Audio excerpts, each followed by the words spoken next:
आजादी चीन के लेके आजादी आज सुल्तान के देखो सादा पल्ला भारी है सुल्तान के देखो सादा पल्ला भारी है। अस्सलाम वालेकुम, मैं जमील फारूकी हूँ। आप मेरा ऑफिशियल यूट्यूब चैनल देख रहे हैं। तमाम तारीफें उस ज़ात पाक के लिए जो हमारी शहरग से भी करीब है और हमारी हर आने जाने वाली सांस के बीच में होने वाली मामूली सी जुम्बिश को भी बखूबी जानता है। और तमाम दुरूद पाक नबी आखिरुज़्ज़मा हज़रत मोहम्मद मुस्तफ़ा अहमद मुज्तबा सल्लल्लाहु अलैहि वसल्लम की ज़ात पाक के ऊपर जो वजह तख्लीक़ कायनात हैं, जिनकी वजह से हम हैं, जिनकी वजह से ये कुल कायनात है। इमरान खान और बुशरा बीबी की एक और केस के अंदर तो गिरफ्तारी डाल दी गई है, उसकी तफसीलात अपनी जगह है। लेकिन जिस वक्त इद्दत में निकाह केस का फैसला सुनाया गया, न सिर्फ अदालत के बाहर पाकिस्तान भर में बल्कि दुनिया भर में जहां जहां पाकिस्तानी मुकीम है, हर जगह न सिर्फ शुक्राने के सुजूद अदा किए गए, शुक्राने के नवाफिल अदा किए गए, बल्कि मिठाइयां तकसीम की गई, भंगड़े डाले गए। और फिर एक मोमेंट ऐसा आया कि लोगों ने हम क्या चाहते हैं आज़ादी के नारे भी लगाए, बच्चों ने भी नारे लगाए। शुरू में एक वीडियो ग्लिम्स आपने मुलाहिजा कर लिया है, इसकी डिटेल्स क्या है वो डिटेल्स मैं शेयर करूंगा। गिरफ्तारी डालने का जो मोमेंट है वो कितने बजे रात को आया और गिरफ्तारी किस केस के अंदर डाली गई है, वो केस कितने दिन चल सकता है, उसकी डिटेल्स क्या है वो शेयर करूंगा। इसके अलावा शहबाज शरीफ साहब कहते हैं मैंने इस्तीफा नहीं देना, दबाव जितना भी डाला जाए उसको मैं बर्दाश्त करूंगा। इसके बैकग्राउंड के अंदर कौन सी चीज है ये खबर आप तक नहीं पहुंची होगी, मैं आपको बताऊंगा कि वो बैकग्राउंड में चीज कौन सी है, वो डिटेल्स क्या है वो शेयर करूंगा। इसके अलावा इमरान खान साहब के ऊपर एक कातलाना हमला हुआ था एक रैली के दौरान, उसी तरह का एक कातलाना हमला डोनाल्ड ट्रंप के ऊपर हुआ एक रैली के दौरान। लेकिन वहां की रियासत और यहां की रियासत के दरमियान फर्क क्या है, उसकी तफसीलात क्या है वो मैंने शेयर करनी है। फिर मैंने कल ही ट्वीट किया था कि बंदा तोड़ प्रोग्राम शुरू हुआ चाहता है और यह फिर होने लगा है और हुकूमत करने पे तुल आई है। कल रात पीटीआई का पंजाब से एक एमएनए घर से अगवा कर लिया गया, गायब कर दिया गया।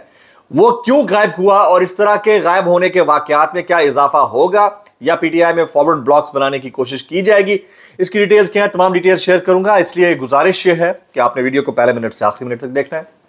एक और गुजारिश, अगर आपने चैनल पर सब्सक्राइब नहीं किया सब्सक्राइब कीजिए, बेल आइकन यानी घंटा या घंटा अपने अंगूठे या उंगली ये साथ रखे डंडे से दबाइएगा ताकि तमाम तो नोटिफिकेशन आप तक पहुंचते रहें। सब्सक्राइब कर लिया वेल एंड गुड, नहीं किया तो कर लें और ऑल वीडियोस का जो ऑप्शन है उसको चेक मार्क कर दीजिएगा। और मैक्सिमम कमेंट्स यानी ज्यादा से ज्यादा जितना हो सकता है आपने कमेंट्स करने हैं, लाइक्स और शेयर भी करने हैं, ग्रुप्स के अंदर भी शेयर करना है। हम बहुत बड़े चैलेंजेस से नबरदाजमा हैं। इन हालात के अंदर सच बोलना एक बहुत बड़ा वैसे ही जुर्म है। और फिर जिस दौर से गुजर कर मैं आया हूं उसके बाद फिर जॉब का छीन लिया जाना और फिर पाकिस्तान में तजियों पर पाबंदी लगा दी जाना, उसके बावजूद बोलते रहना, तो ये बहुत बड़े चैलेंजेस हैं और इन चैलेंजेस में आप लोगों का साथ बड़ा ज़रूरी है, इसलिए मैक्सिमम कमेंट्स करने हैं। सबसे पहले हम बात कर लेते हैं मुल्क समेत दुनिया भर में इद्दत में निकाह केस का फैसला आने के बाद जो सबसे वाइब्रेंट चीज देखने को मिली वो अवाम का यकजहत और यकमुश्त होना था। अदालत के बाहर लोग सरबर सुजूद हुए, इमरान खान जिंदाबाद, पीटीआई जिंदाबाद के नारे लगते रहे। अदालत के बाहर जो हालात देखने को मिले वो इंतहाई मशहूर कौन थे। फिर ख्वातीन एक दूसरे को गले मिल रही थी, ख्वातीन ने अपनी इज्जत और अपने मुल्क के अंदर मौजूद ख्वातीन की इज्जत बचने के ऊपर शुक्राने के नवाफिल अदा किए। फिर हम क्या चाहते आज़ादी जैसे नारे नहीं लगने चाहिए, लेकिन बच्चा एक जो है वो लगाता हुआ, शुरू में आपने वीडियो गेम्स पर अदा किया। फिर दुनिया भर के अंदर ना सिर्फ मिठाइयां तकसीम की गई बल्कि मेरा जहां जहां से गुजर हुआ, जिस जिस जगह पर मैं मौजूद था, जहां जहां लोगों से मैं मिलने गया, एक ही सवाल किया जा रहा था कि इमरान खान साहब कब आज़ाद होंगे, इमरान खान साहब कब रिहा होंगे, इमरान खान साहब को कितने दिन जेल के अंदर रखा जा सकता है। अच्छा, अब मैं एक टेक्निकल पॉइंट मैं आपको बता सकता हूँ, वो ये कि नैब ने तोशा खाना के एक और रेफरेंस के अंदर बुशरा बीबी और इमरान खान की गिरफ्तारी डाली है। ट्रायल सिर्फ और सिर्फ इन 2-3 केसेस का था जो खत्म हो चुके हैं। इसके अलावा जेल में रखने का नैब के पास भी कोई जवाब नहीं है। नैब को अपनी जाती जो इदारे की हवालात है उसके अंदर इमरान खान साहब को ट्रांसफर करना होगा, जेल के अंदर नहीं रख सकते, चाहे कितनी बड़ी सिक्योरिटी वजूहात क्यों ना हो। ये कानूनी मैटर है क्योंकि अंडर ट्रायल नहीं है कोई चीज़, उनका कोई जुडिशल होने के बाद फिर जेल में रखा जा सकता है, पहले हवालात में और फिर जब जुडिशल कर दिया जाए तो फिर जेल में रखा जा सकता है और फिर जब ट्रायल में चीज़ें आए तो फिर रखा जा सकता है। अदरवाइज उनको और बुशरा बीबी को या तो किसी हाउस में अरेस्ट किया जा सकता है, सब जेल करार दिया जा सकता है, या फिर 3 या 4 दिन के अंदर रिमांड लेकर फिर उनका जुडिशल कर दिया जाए, तो ये एक चीज़ हो सकती है। लेकिन मुझे नहीं लगता कि ये हो। और फिर जो हुकूमत की हवाइयाँ उड़ी हुई हैं उसके ऊपर मैं बात करने जा रहा हूँ। आज जो है मियां नवाज शरीफ साहब वज़ीर आज़म और फिर पंजाब की वज़ीर आला और इन समेत बाकी बड़े लीडरान के साथ जो है वो मरी के अंदर बैठकर एक बड़ी मीटिंग कॉल कर चुके हैं और उसमें क्या होने जा रहा है, सबसे ज़्यादा हवाइयाँ किसकी उड़ी हुई हैं। कल शहबाज शरीफ साहब ने एक स्टेटमेंट दिया और वो स्टेटमेंट बड़ा वाइब्रेंट है। स्टेटमेंट ये था कि मैं दबाव बर्दाश्त नहीं करूंगा, मैं इस्तीफा दे दूंगा। ये स्टेटमेंट उस वक्त आया करता है जब बहुत शदीद तरीन दबाव हो। उस दबाव की एक रीज़न मैं आपको बता देता हूं कि पाकिस्तान तहरीक लब्बैक ने, तहरीक लब्बैक पाकिस्तान ने फैज़ाबाद में धरना दे रखा है फ़लस्तीन के मामला हल होने ना होने तक। बड़ी अच्छी बात है, ये गज़ा का जो मामला था इसको उठाया जाना चाहिए था, लेकिन मेरा सवाल ये है कि ये पिछले 6 महीने में क्यों नहीं उठा। चलें अब उठा लिया, देर आयत दुरुस्त आयत, बड़ी अच्छी बात की है, इसमें उनको अप्रिशिएट करना चाहिए। लेकिन अल्लाह दी कसमें मेरे जेड़े फ़ोन नाल इना किता ना, मैं आपको बता नहीं सकता कि मेरे फ़ोन के ऊपर कुछ तकरीबन 2-2.5 हज़ार मैसेजेस, यानी मैं जो मेरे कॉन्टैक्ट सेव्ड है उनको भूल गया और फिर उसके बाद कॉल्स के ऊपर कॉल्स। भाई इस तरह नहीं होता, आप एक बस बात कर दें तो हम सुन लेते हैं, कवरेज करनी है। मैं वैसे टीवी चैनल पे नहीं होता, जितनी मैं कर सकता हूँ ट्वीट वगैरह वो मैं कर देता होता हूँ, वो कहने की ज़रूरत भी नहीं होती, मेरा प्रोफेशनल राइट है, मैं खुद कर देता होता हूँ। लेकिन जो मतलब नींदें हराम की हैं हमारी, ये इंतहाई अफसोसनाक है। ये रवैया तर्क करना चाहिए और फिर नंबर्स को ग्रुप्स में डाल देना ये बड़ी गलत बात है। मैं इसके ऊपर साद रिजवी साहब से गुजारिश करूँगा कि आप अपनी टीम को इतना ज़रूर समझाएं कि आप एक अच्छा काम कर रहे हैं, उसकी कवरेज होगी, आपको कहने की भी किसी को ज़रूरत नहीं है, हम खुद बोल दिया करेंगे। लेकिन ये तरीकाकार बेहतर नहीं है। हमारी अपनी कोई पर्सनल लाइफ है, प्राइवेसी भी है, तो हर 2 मिनट बाद, कल का सारा दिन रात सारी रात कॉल आती रही है, तो इसकी डिटेल्स क्या है वो डिटेल्स मैंने शेयर करनी है। अच्छा अब मैं आपको बता देता हूँ जी। अच्छा वैसे अमीर तहरीक लब्बैक हाफिज साद हुसैन रिजवी साहब ने धरना दे दिया है। अब ये धरने का टाइम बड़ा इंपॉर्टेंट है। इस टाइम से हुकूमत को सपोर्ट मिलेगी या हुकूमत के लिए ये बहुत बड़ा बैकलैश है। देखिए मुतालबा किससे किया जा रहा है, ये कल एक हमारे सहाफ़ी दोस्त इमरान रियाद ने भी ट्वीट किया था कि हुकूमत इसकी आड़ में बड़ा फ़ायदा उठाएगी, लेकिन मैं आपको बता देता हूँ हुकूमत फ़ायदा नहीं उठाएगी। हुकूमत के ऊपर प्रेशर है कि वो फ़लस्तीनी मामलात के ऊपर अवाम के मुतालबात को मद्देनज़र रखते हुए फैसला करें, इमदाद भेजें। अब जब हुकूमत के ऊपर इतना बड़ा प्रेशर है और धरना देकर वहाँ पर बैठ गए हैं और हुकूमत की जो पॉलिसी है हम सबको पता है क्या है, तो ऐसी सूरत में हुकूमत को फ़ायदा कोई नहीं होने जा रहा, हुकूमत को नुकसान है। और इस सूरत में फ़ायदा किसको होने जा रहा है वो मैंने कल रात को एक इमरजेंसी का ट्वीट किया था, टू नू वाला, तो उससे आपको अंदाज़ा हो जाएगा कि किसको फ़ायदा हो सकता है। अभी हम बात कर लेते हैं डोनाल्ड ट्रंप की। डोनाल्ड ट्रंप जो है वो अमेरिका के अंदर मौजूद थे। बाय द वे मैंने इमरान खान के अगले केस की बात करनी है, कितने दिन चल सकते हैं और रिहाई कब तक हो सकती है, वो बड़ा इंपॉर्टेंट है, गौर से सुनना है आपने। डोनाल्ड ट्रंप के ऊपर जी कल फायरिंग हुई, गोली उनको कान को छू कर चली गई और वो रैली के अंदर स्टेज के ऊपर गिर गए।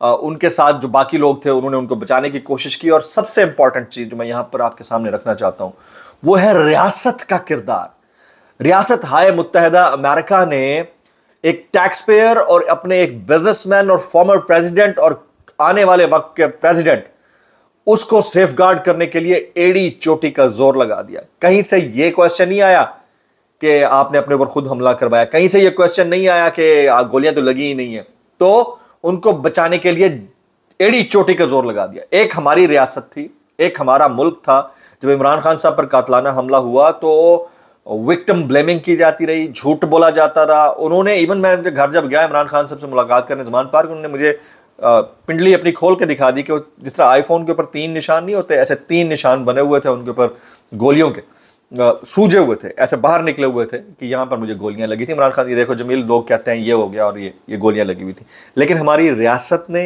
या हमारी हुकूमत ने उस वक्त क्या रवैया अपनाया उसको शायद हम कभी ना भुला पाएं। जज्बा, इमरान खान साहब ने भी उस वक्त हैंड्स अप किया था, ट्रंप ने भी हैंड्स अप किया। ऐसे जज्बे को कोई शिकस्त नहीं दे सकता। तो लिख के रख लीजिए मेरी आज ये बात, कितने ही हालात डिफरेंट क्यों ना हो जाए, अगर डोनाल्ड ट्रंप जिंदा रहा तो डोनाल्ड ट्रंप कमिंग प्रेसिडेंट है यूनाइटेड स्टेट्स ऑफ अमेरिका, और अगर डोनाल्ड ट्रंप प्रेसिडेंट बन गया तो इमरान खान साहब पाकिस्तान के वज़ीर आज़म होंगे। ये बात लिख लीजिएगा मेरी, ये मेरा एनालिसिस है, कोई इसे डिसएग्री कर सकता है। अब आ जाते हैं जी बंदे अगवा होने वाली बात के ऊपर, बड़ी इंपॉर्टेंट है, इसको आपने गौर से सुनना है। कल ही मैंने ट्वीट किया था कि बंदे तोड़े जाएंगे। मैं कहा था कि पाकिस्तान तहरीक इंसाफ के पंजाब से मुंतखब नुमाइंदों को पार्टी वाबस्तगी बयान हल्फी देने से रोकने के लिए मुख्तलिफ टीमें तश्कील दे दी गई हैं और हर टीम को 2-3 MNAs को घेरने का कह दिया गया है।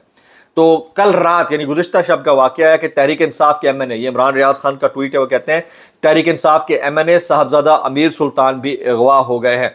और वो लिखते हैं कि पीटीआई के बाकी बचे तमाम एमएनएज को फौरन सुप्रीम कोर्ट जाकर आवाज़ उठानी चाहिए कि हमारे एमएनएज और उनके घर वालों को अगवा किया जा रहा है। ये बहुत इंपॉर्टेंट है, बहुत ज़्यादा इंपॉर्टेंट है। तो इसमें से क्या निकलना है, उसकी डिटेल्स क्या होंगी, वो आने वाले दिनों में मैं आपको बताऊंगा। फॉरवर्ड ब्लॉक किस तरह बन सकते हैं, इसके ऊपर सरतोड़ कोशिश होगी। अब देखना यह है कि स्टैमिना क्या है पीटीआई के एमएनएज का। अच्छा जी, राना सनाउल्लाह साहब कहते हैं इमरान खान पर आर्टिकल 6 समेत जो कुछ लग सकता है लगाएंगे। राना सनाउल्लाह, एक तरफ अल्लाह की चाहत है और एक तरफ इंसान की चाहत है।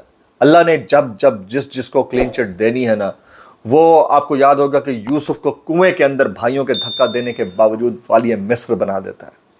वो मूसा को फिरौन के अंदर पालने का हौसला, फिरौन के घर के अंदर पालने का हौसला रखता है और दुनिया को दिखाता है कि मैं दुश्मन के घर के अंदर भी एक शख्स को पाल सकता हूं। तो ये अगर कोई कहता है ना कि हम ये कर लेंगे और ये हो जाएगा, तो 2+2=4 हर दफ़ा नहीं होता। इसके नताइज बड़े मुख्तलिफ भी हुआ करते हैं।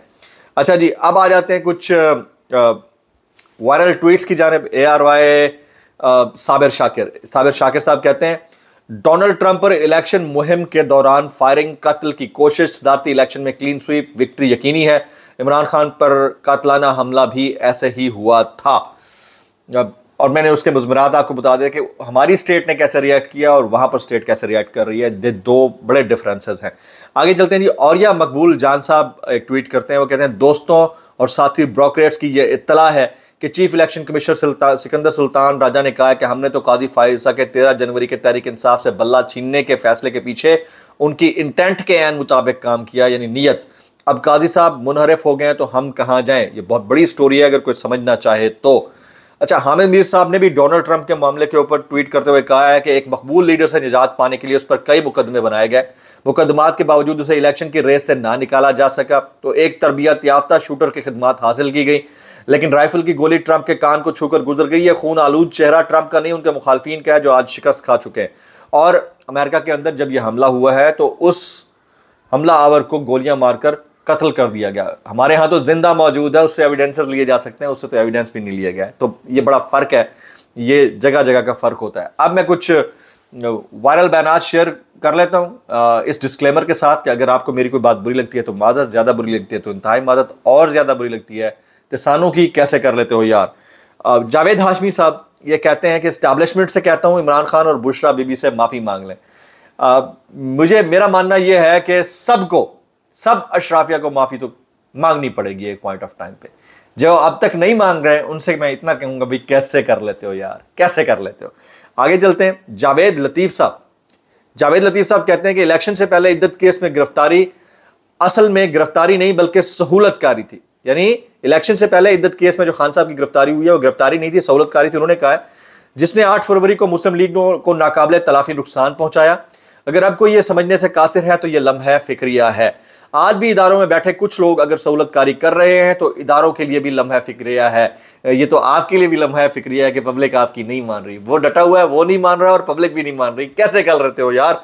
आगे जी, आरिफ हमीद भट्टी साहब ये कहते हैं इमरान खान को अदालत ने आज इद्दत केस में बाइज्जत बरी किया है। आज तमाम इदारों को रुसवाई हुई है। यह केस अदालती निजाम पर भी एक सवालिया निशान था। जिस जज ने इस घटिया केस में इमरान खान को सजाएं सुनाई थी, दुनिया ने उसको सजा पर थू थू की थी, लेकिन आज इमरान खान सुरखरू हो गए। तो ये उनका ट्वीट है कि इमरान खान साहब के ऊपर जो केसेस थे बड़े वो खत्म हो गए। अब 2-3 घटिया केसेस हैं, वो किसी भी वक्त खत्म हो सकती हैं। लिंगर ऑन टैक्टिक्स हैं, मैं आपको यकीन दहानी से कह रहा हूँ। जिस वक्त अमेरिका के इंतखाबात हो चुके होंगे उससे पहले इमरान खान साहब को इन्हें अदालत से किसी भी ज़रिए से जेल से बाहर निकालना होगा। और अगर ट्रंप जीत गया तो हालात और क्लियर हो जाएंगे। तो अब ये जितने लिंगर ऑन टैक्टिक्स कर सकते हैं कर लें। कमर इनकी टूट चुकी है। व्लॉग से इतना ही। सब्सक्राइब कीजिए, बेल आइकन कीजिए, दुआ में याद कीजिएगा। अस्सलाम वालेकुम रहमतुल्लाहि व बरकातहू।